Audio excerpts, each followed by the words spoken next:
그런 말이 있습니다. 돈을 잃어버리면 조금 잃어버린 것이다. 명예를 잃어버리면 조금 많이 잃어버린 것이다. 그러나 건강을 잃어버리면 모든 것을 잃는 것이다.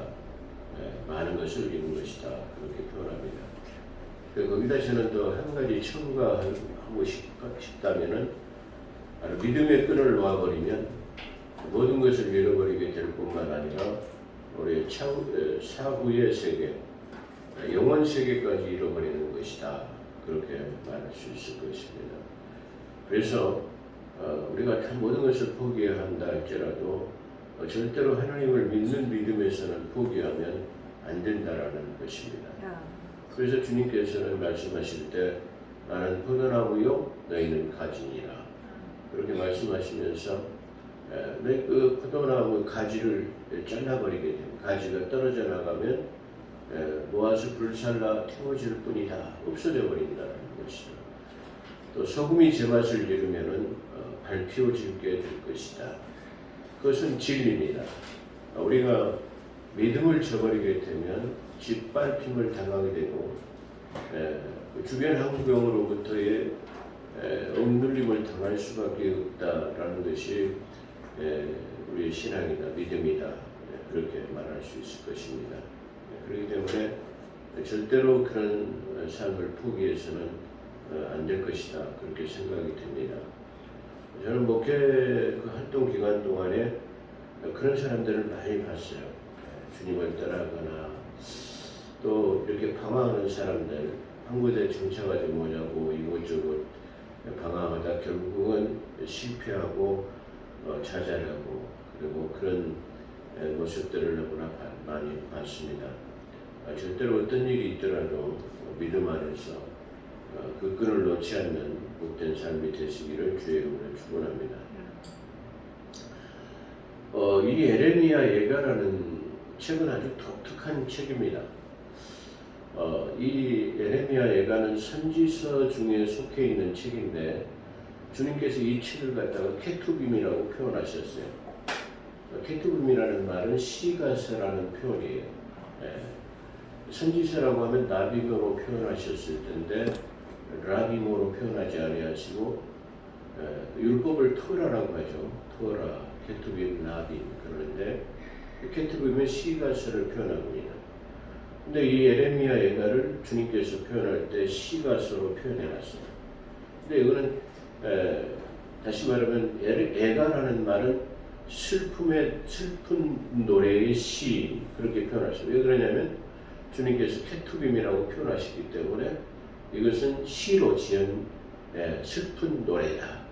슬픈 노래를 시로 표현한 것이다. 그렇게 말씀드릴 수 있을 거예요. 그래서 에레미야 예가는 슬픈 노래의 시 그렇게 표현할 수 있을 것입니다. 왜 이것을 또 시가서로 표현했냐면 시가서는 시편 중에서 119편을 보게 되면 성경의 가장 중심부에다가 기록해 놨을 뿐만 아니라 히브리 글자 22자를 철자로 해가지고 22자 글자를 알레모로부터 시작해가지고 그 첫 글자를 따가지고 8소절로 시를 지어가는 거예요. 그래서 그렇게 22자의 글자를 8소절로 각씩 시를 지어가다 보니까 176절이라고 하는 시를 지었어요. 근데 여기서도 마찬가지로 이 애가 역시 마찬가지로 1장도 22절로 되어 있고 22장도 2절로 되어 있어요. 근데 3장만큼은 44절 66절로 되죠. 66절로 되는데 마치 이사야서가 66장으로 끝내는 것처럼 이 에레미야 예가서의 3장도 66장으로 끄는데 22자의 철자법을 3번 사용해가지고 즉 22 그렇게 3개의 글자를 사용해가지고 66절을 3장에다 기록해 놓았다는 것입니다. 그리고 역시 또 4장도 22절, 5장도 22절이에요. 그렇기 때문에 이 에레미야서를 에레미야 예가를 아주 기억하기 좋은 책이에요.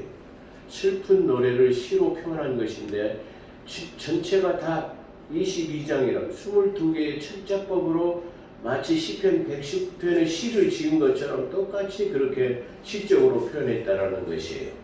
그래서 1장도 22절로 2장도 22절, 3장만 66절 성경 전체를 예표하듯이 또 이사야 선지자가 66장으로 마치는 것처럼 그렇게 표현했고 4장 역시 22절, 5장 역시 22절로 표현해놓은 책이다. 그렇게 말할 수 있을 것이에요.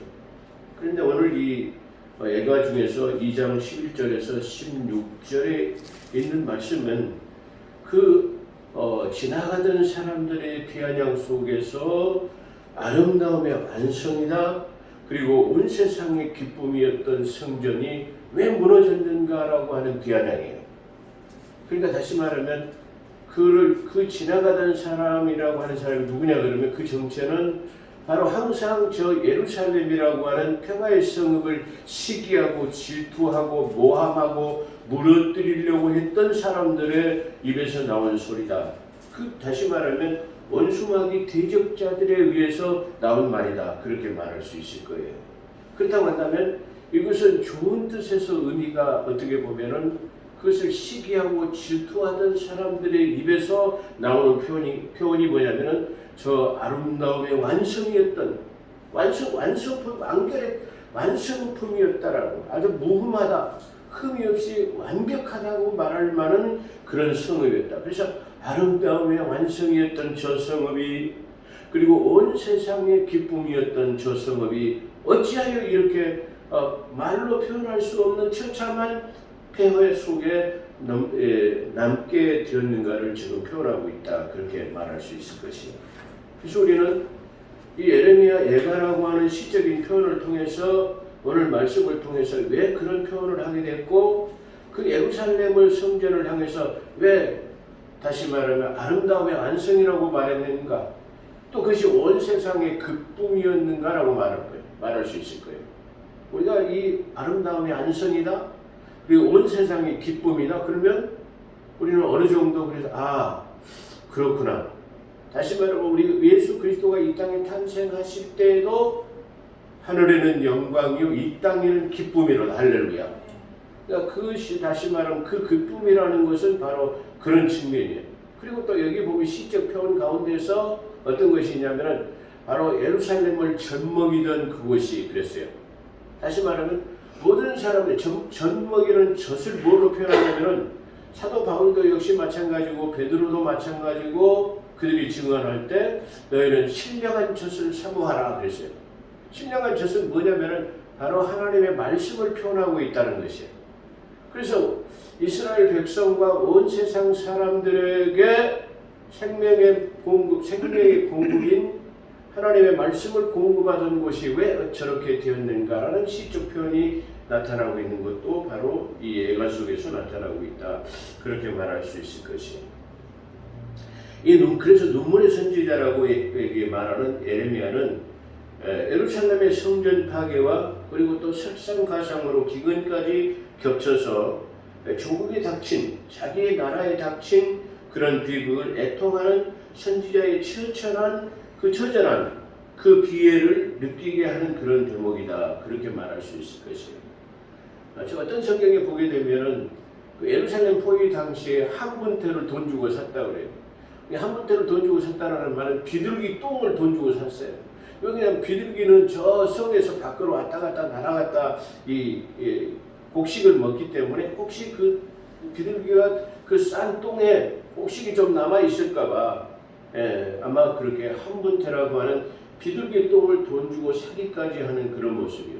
그렇다고 한다면 지금 그 예루살렘 성전 안이 바벨론의 포로로 해갖고 약 18개월간 1년 6개월 우리가 예레미야서를 통해서 공부했지만 약 1년 6개월 동안 18개월이라는 그 기간 동안을 성벽으로 에워싸 버렸어요.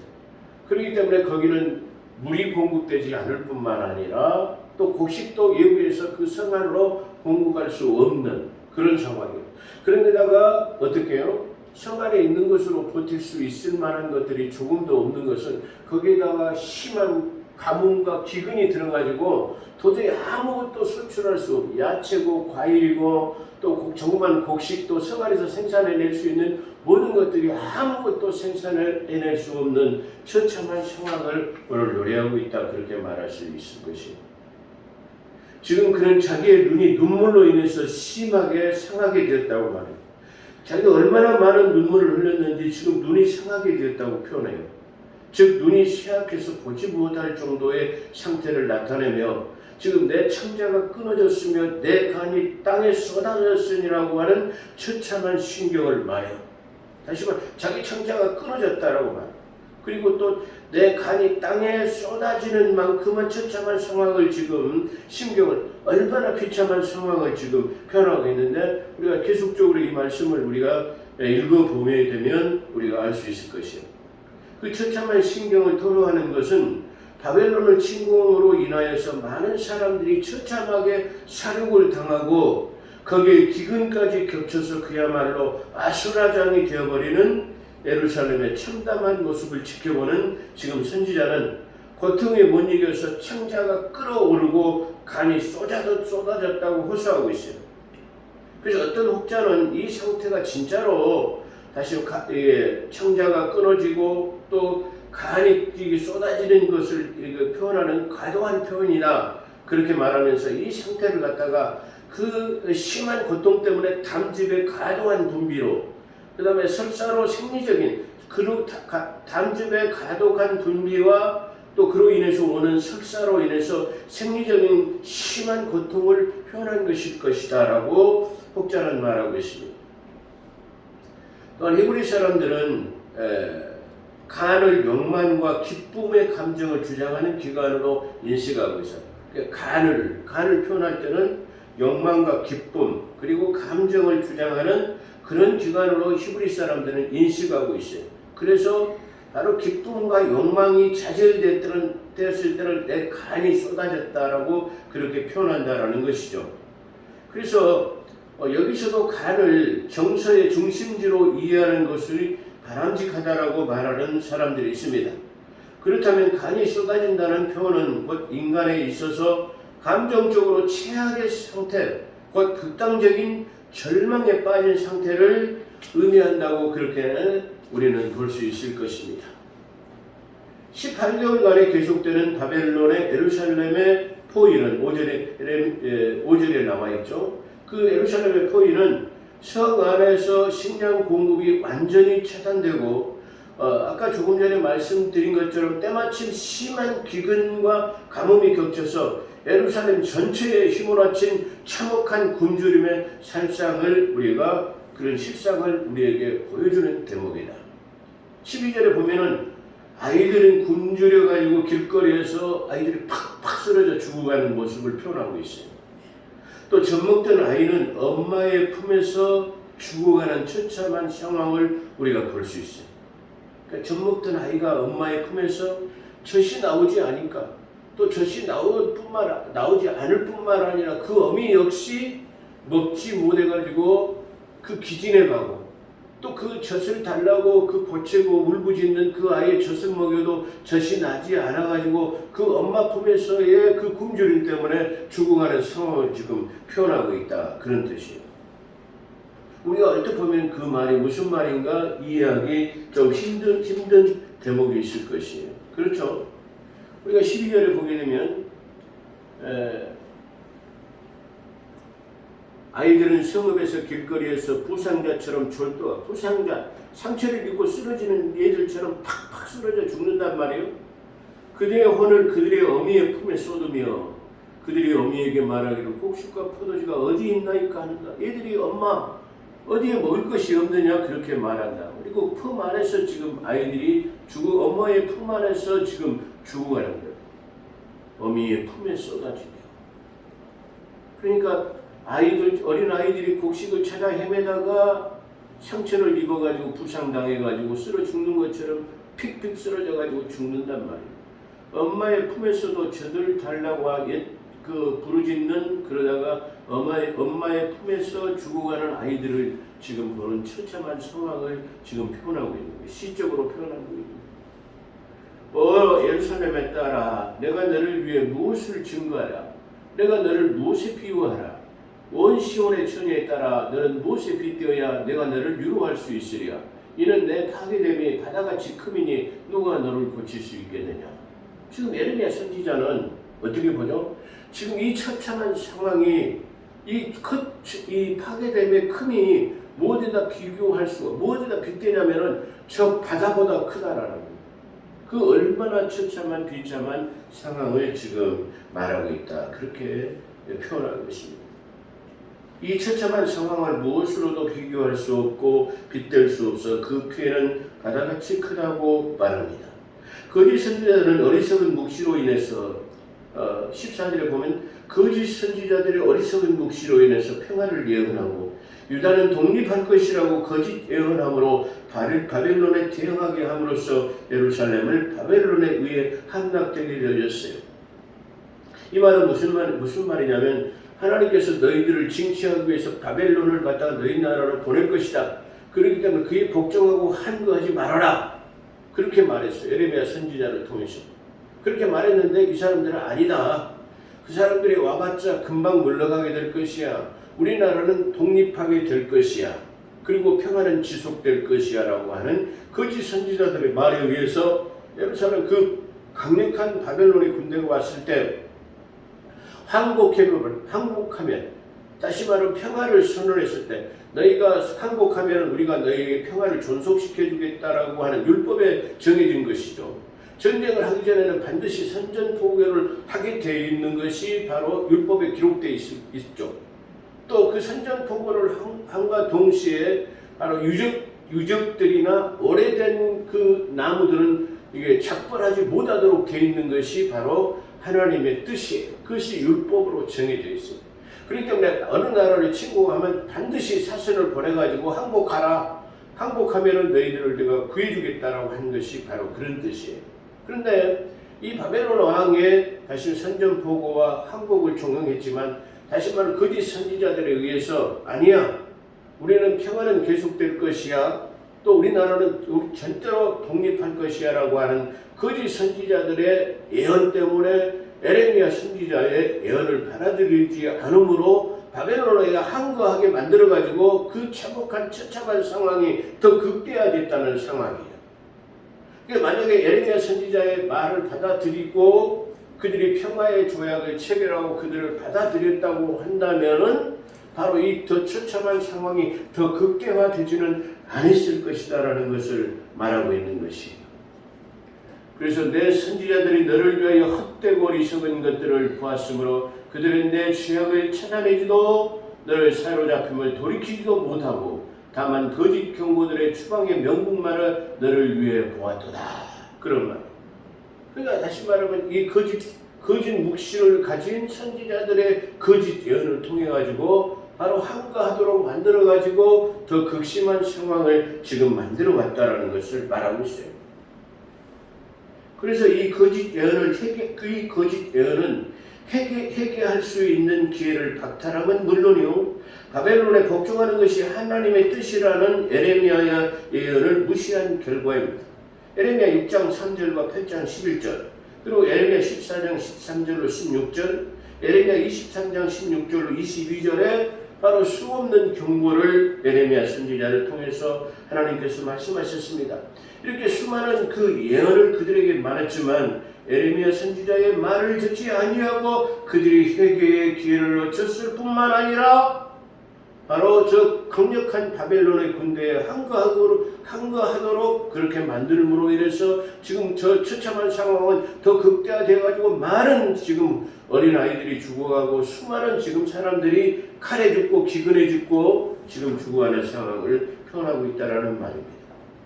그래서 15절을 보면 지나가는 자들을 입을 통해 그렇습니다. 여기서 아까도 조금 설명을 드렸지만 여기서 지나가는 자들은 그들을 단순히 길을 가던 자가 아닌 하나님을 데려가고 예루살렘의 영화를 시기하던 자로 내 모든 원수가 너를 향하여 입을 벌려 야유하며 이를 갈며 말하기를 그런 뜻이에요. 그래서 지나가던 자를 입을 통해서 그들이 손뼉을 치고 머리를 흔들며 야유하던 그들은 예루살렘의 성전을 향해 아름다움의 완성이요 온 세상의 기쁨이라고 사람들이 부르던 이 성읍이 왜 이렇게 됐느냐고 지금 비아냥거린다는 것이. 근데 그 중요한 것은 이 원수들 지나가던 대적자들까지도 이 예루살렘 성전을 뭐라고 표현하냐면 아까 우리 제목에 말한 것처럼 뭐요? 네, 완전한 완성자, 완전한 뭐죠? 아름다운 것의 완성이요 또한 온 세상의 기쁨이라고 하는 것 그렇습니다. 그런 것이 왜 이렇게 처참하게 아주 그냥 그야말로 아주 황폐하게 그러니까 그것은 이게 처참하게 무너졌을 뿐만 아니라 뭐요? 거기는 뭐 시체가 널브러져 있을 뿐만 아니라 아주 처참한 상황. 그리고 남아있는 몇몇 아이들까지도 그냥 팍팍 길에 쓰러져 가지고 죽어가 엄마의 품에서 죽어가는 어느 그 심정 한번 생각해 보세요. 자기 젖먹던 아이가 젖이 나지 않아갖고 울며 죽어가는 그 품 안에서 죽어가는 아이를 바라보는 엄마의 심정이 어떻게 했느냐 그 말이에요. 그런 생각을 그렇게 말하는 듯. 그래서 우리가 그녀를 삼켰도다. 누가 삼켰다? 지금 사단들이 삼켰다라고 말합니다. 그래 대적자들을 시기하는 자들로 예루살렘 성전은 아름다움의 완성이 온 세상의 기쁨이라고 말할 거예요. 누가복음 21장 5절에 보면 아름다운 돌들로 단장 지어지고 흙물로 꾸며진 성전이라고 그렇게 표현하고 있어요. 그래서 다시 말하면 마태복음 24장에서 예수님께서 이 성전의 멸망을 예고하실 때 제자들이 그렇게 말하는 거예요. 거기서 핵심적인 제자들은 베드로, 요한, 야고보가 말할 때 주님 이 아름다운 돌들로 단장된 성 그러니까 미석이라는 말이에요. 미석이라고 하는 그 아주 그야말로 아름다운 대리석 같은 돌들을 싸다가 그것도 작은 돌들이 아니라 아주 거대한 돌, 다시 말해 몇 톤씩 되는 돌들을 갖다가 착착 맞아가지고 다시 쌓아진 성읍이에요. 그래서 이 성읍은 아름다운 뿐만 아니라 아름다운 그 난공불락의 성처럼 되었는데 어떻게 이 성이 파괴됩니까? 어떻게 이 성읍이 돌들이 왜 돌 하나도 첨예하지 않고 파괴될 수 있을 것입니까? 그때가 언제니까 말했던 것이.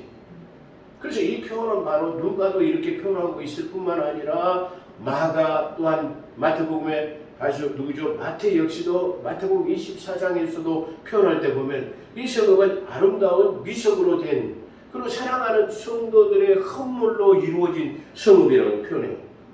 아마 그래서 여러 표현들 중에서 제가 특별히 누가복음 21장을 선택한 것은 아름다운 돌들로 단장되어졌을 뿐만 아니라 헌물로 말해 꾸며진 성전이라고 표현하는 것이. 아름다운 미석 이렇게 아름다운 성전이라고 말하는 것이. 왜 성전을 아름답다고 하는 것이 오늘 우리 주제예요. 성전은요 어떻게 보면은요 기쁨과 즐거움 그리고 슬픔과 예한이 있는 것이. 이 우리가 살아가다 슬픔과 절망, 좌절 그런 것들을 갖다가 하나님 앞에 눈물을 흘리며 기도하는 장소에 또 기쁨과 즐거움과 성공도 실패도 좌절도 다 나와서 하나님 앞에 기도하는 것이 바로 성전이에요. 그렇기 때문에 성전은 모든 것을 아우를 수 있는 아름다운 결정체라고 저는 생각합니다. 그래서 성경은 어떻게 말하죠? 저 마지막에 우리가 영원 세계에 들어갈 때는 한 진주로 되어 있는 12진주문을 들어가는 것이. 그래서 그 성전은 동서남북으로 문이 3개씩 나눠져 있어요. 오늘날 이 교회 성도들이 모르는 것은 너무나 깜깜한 건 뭐냐면은 자기가 미래에 들어갈 문도 몰라요. 자기가 미래에 천국에 가면 하늘나라라고 하는 낙원에 가게 되면 그 천국에서 내가 어느 문으로 내가 그 문을 입성하고 내가 어느 문으로 들어가야 된다는 것을 아주 아는 사람은 깜깜하고 모르는 게 사람들이 너무나 많아요. 아마 오늘 제 유튜브를 통해서 제 설교를 듣는 사람이 천국의 문이 어디로 들어가야 됩니까? 그렇게 아마 문의도 해올 수 있을 법도 하는 그런 대목이에요. 그 천국에는 동서남북으로 문이 3개씩 들어졌어요. 다시 말하면 우리가 그 민수기서에 보면 군대를 동서남북으로 정해가지고 3군데씩 딱 정해가지고 무슨 지파가 3지파가 앞으로 가고 3지파가 2번째 가고 그 다음에 3지파는 3번째 가고 3지파는 4째 가고 만약에 그 유진할 때는 동서남북으로 딱 이렇게 세 지파씩 갈려놨어요. 근데 천국도 거기다 문에다가 그 세 지파 이름을 딱 써놨어요. 그렇게 하고 12진주문이라고 하는 문을 만들어놨어요. 네. 왜 진주문일까요? 진주라고 하는 것은요, 그 작은 조개에 조그마한 모래알 같은 것이 눈에 들어오면 그걸 갖다가 뱉어내려고 계속 그걸 굴려내는 거예요. 그러니까 그 굴려내다가 그걸 내다 보니까 그걸 굴려내려고 하다 보니까 많은 눈물을 흘려야 할 뿐만 아니라 그것을 계속 굴리다 보니까 그것이 아름답게 계속 달리고 커가지고 아름다운 영롱한 진주를 만들어낸다는 것이.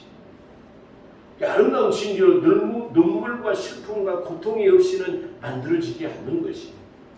저는 그렇게 생각합니다. 그래서 성전은 누가 뭐라고 하더라도 성전이 왜 아름다운가?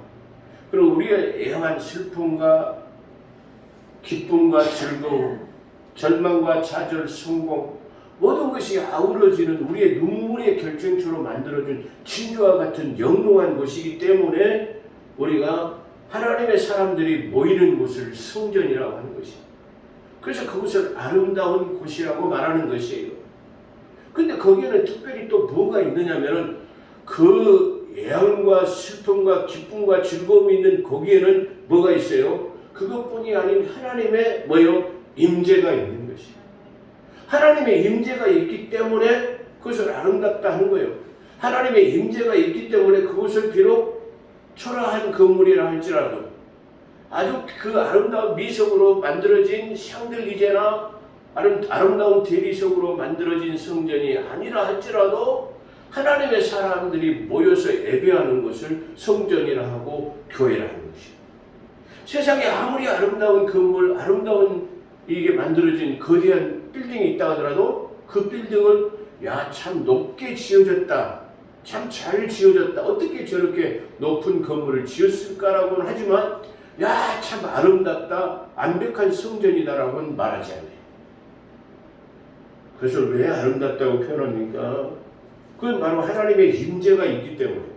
이와 마찬가지로 성도들의 모든 애환과 슬픔과 기쁨과 절망을 다 토로할 수 있는 아름다운 진주를 만들어내는 영롱한 빛을 발할 수 있는 것이기 때문에 바로 아름다움의 안성이라 말할 수 있고 우리의 온 세상의 기쁨이라고 말할 수 있을 것입니다. 그래서 조금 전에 말한 것처럼 보면 이 성전을 갖다가 누가는 21장 5절에서 아름다운 돌들로 단정하고 하나님의 헌물로 꾸며진 성전이라고 해요. 헌물. 사랑하는 성도들의 희생과 봉사와 다시 말하면 헌신으로 이루어지는 것입니다. 그렇잖아요. 그래서 교회라는 것도 역시 마찬가지고 성전도 마찬가지지만 사랑하는 성도들의 다시 말하면 충절 같은 그 변함없는 그런 헌신을 통해 가지고 교회는 성장하게 되는 것입니다. 그래서 그것을 누가는 바로 헌물로 꾸며진 것입니다. 성도들의 누가 강요하지 않는 자발적인 헌신을 통해서 이루어지는 것이라고 그렇게 표현하고 있습니다. 마가는 13장 1절에서 킹제임스 성경에 보면 이 얼마나 거대한 돌들로 꾸며진 건물인지 보소서라고 말해요. 네. 마가가 그렇게 말해요. 마가는. 지금 누가는 아름다운 돌들로 단장되어지고 헌물로 꾸며진 이 성전을 보시옵소서. 마가는 이 거대한 돌들로 꾸며진 이 건물을 보소서라고. 이 거대한 돌들로 지금 이게 착착 이게 만들어졌는데 어떻게 누가 이것을 어떻게 해파시킬 수 있겠냐라고 하는 말이에요. 이 거대한 성전을 마태복음 24장 1절도 보면 제자들은 이 거대한 성전을 보여주며 이게 무너지겠습니까 주님? 그럼 주님 보십시오. 아마 제자들이 그 성전이 무너진다고 하니까 제자들이 아마 주님의 성전을 모르시겠어요? 알고 있죠. 근데 다시 한번 주님 앞에 상기시키는 거 주님 한번 봅시다 말이에요. 주님 말이 성취될까요? 이렇게 거대한 돌들, 이렇게 아름다운 돌들로 착착 맞춰졌는데 이게 만약에 넘어지겠습니까? 그 주님께서는 돌들 위에 돌 하나도 첨놓이지 않고 완전히 해파되어지게 될 것이다. 네, 그렇게 첨놓이지 않는다고 표현하죠. 우리가 그래서 하나님의 성전을 아름답게 하는 것은 뭐라고 말하는 것이죠? 왜 해파되어집니까? 왜 아름다움의 안성이라고 하고 온 세상의 기쁨이라고 하는 성전이 왜 해파됩니까? 성도들이 하나님의 말씀을 믿지 아니하고 선지자의 말에 순종하지 않기 때문에 하나님의 임재가 떠나고 하나님의 성도들이 다시 말하면 회개하지 않기 때문에 그 성전을 해파되는 것이에요. 또한 성전이 아름답다고 하는 것은 바로 성도들의 헌신과 그리고 뭐예요? 사랑이 있기 때문에 그런 거예요. 거기다 또 뭐가 첨가된다고요? 하나님의 사랑하는 성도들의 헌신뿐만 아니라 그 하나님의 임재가 있었을 때 그것을 비로소 아름답다고 말할 수 있는 것이. 민수기서 24장 5절에 보게 되면 그러죠. 누구죠? 발락이라는 저 모압의 왕이 갖다가 그 선지자 누구죠? 발람을 갖다가 저 이스라엘 백성들을 좀 저주해버려라 말이야. 예? 그런 상황 속에서도 여러 가지 나귀가 말하는 일도 있었습니다. 또 뇌물을 갖다 그 왕이 선지자에게 갖다 주면서 제발 저 이스라엘 백성들을 좀 축복하지 말고 저주해버려라. 뭐 그런 일들이 있었어요. 그래서 그것을 견디다 못한 누구죠? 발람은 누구죠? 볼산이라고 하는 산에 올라서 저 이스라엘 백성들을 저주하러 올라갔어요. 근데 그 저주하러 올라가서 발람이 그 이스라엘 백성을 바라보니까 어때요? 야곱이여. 그랬어요. 민수기 24장 5절이 야곱이여 내 장막들이 이스라엘들이여 내 거처들이 어찌 그리 아름다운고라고 말해요. 저주하려고 갔는데 그 이스라엘의 골짜기의 벌어짐을 보고 다시 말하면 쉽게 표현하면 저 모압 평지에 지금 유진하고 있는 이스라엘 백성들이 텐트를 치고 각각 지금 거치하는 모습에 내려다보며 저주하려고 내려갔는데 뭐요? 그 벌어짐이 어찌 그리 아름다운고 그래요. 자, 우리 인간의 생각으로 그 모습이 아름다울 수 있을까요? 내가 생각할 때는 절대로 없어요. 왜 그러냐면 이들은 출애굽 상황에서 지금 나무 이파리나 이런 것들을 지금 이 초막 나무를 갖다가 배다가 얼기설기 지금 옷막을 짓고 지금 살고 있어요. 단지 좀 특색이라고 하면 하나님께서 명령하신 것처럼 각 지파에게 길을 만들어가지고 세우라 그랬어요. 그래서 각 지파에는 자기 지파를 상징하는 깃발이 있어요. 유다 지파는 사자의 그림이 자기 나라의 자기의 깃발이에요. 스불론은 이 바닷가의 배가 다시 말 자기 지파를 상징하는 그림이에요. 단지파는 뱀이 그려졌어요. 이와 같이 12지파는 12지파를 상징하는 그림이 다 있는데 그 특이한 것은 그 천막으로 지어진 다시 말해 나무를 베다가 얼기설기에 지은 그 움막 위에는 갖다가 그 지파를 상징하는 깃발이 나부끼고 있다라는 거예요. 그게 독특하죠. 그래서 12지파의 각기 다른 형형색색의 깃발이 나부끼고 있을 뿐만 아니라 거기는 뭐가 있냐면 이 민수기서 24장을 보게 되면 거기에는 하나님의 임재가 있다라는 거예요. 할렐루야. 그렇기 때문에 저 얼기설기 지금 광야에서 모래사막에 지금 천막을 짓고 있는 그 이스라엘 백성을 바라볼 때 그 선지자는 뭐예요? 그 골짜기의 벌어짐이 어찌 그리 아름다운 거라고 보는 거예요. 바로 이렇게 하나님 안에 있을 때, 하나님의 성전 안에 있을 때에 그 성전은 완성된 성전이요. 바로 성도들이 회개와 눈물과 기쁨과 모든 것이 아우러진 것일 때야 바로 그것이 아름다운 성전이라고 말할 수 있을 것이에요. 또 그것이 온 세상의 기쁨이라고 말할 수 있을 것이에요. 우리는 온 세상의 기쁨을 증거하는 자가 되어질 것입니다. 나를 통해서 그것을 하나님께서는 이루시고자 원하는 것이에요. 나를 통해서 전도하기를 원하고 나를 통해서 한 생명을 구원하기를 원한다는 사실을 우리가 알 수 있는 대목이에요. 그렇기 때문에 그것은 완전된 성전이요 또 온 세상의 기쁨이 될 수 있다는 것이에요. 성도 여러분, 하나님의 교회는 바로 항상 하나님의 그 임재가 있기 때문에 아름다운 곳이 될 수 있습니다. 또 그것을 아름다움이라고 말할 수 있는 것은 늘 하나님과 교제하고 소통하고 또 우리의 모든 삶에 일어나는 모든 것들이 아름다움으로 승화되기 때문에 그것을 완벽한 것이라고 말할 수 있을 것입니다. 기도하겠습니다. 거룩하시고 자비로우신 하나님 아버지, 그렇습니다. 하나님 평화의 성읍이 하나님 이렇게 처참하게 무너지는 이유는 회개할 기회를 잃어버렸습니다. 선지자의 경고를 무시해버렸기 때문입니다. 그래서 이 처참한 상황들을 우리가 보게 되는 것을 봅니다. 그러므로 우리는 이 마지막 시대를 살아가면서 늘 하나님과 교제하며 그리고 성전을 사랑하며 아버지 온 세상의 기쁨을 전하는 도구로서의 부족함이 없는 삶을 살아가게 도와주시옵소서. 오늘도 하나님 아버지 온전하게 하나님 드리지 못한 것들, 부족한 것들을 용서하시고 늘 믿음으로 하나님을 기쁘시게 하는 그런 복된 삶이 되게 도와주옵소서. 오늘도 함께 하신 것 감사하며 우리 구주 예수 그리스도의 이름으로 감사기도 드리옵나이다.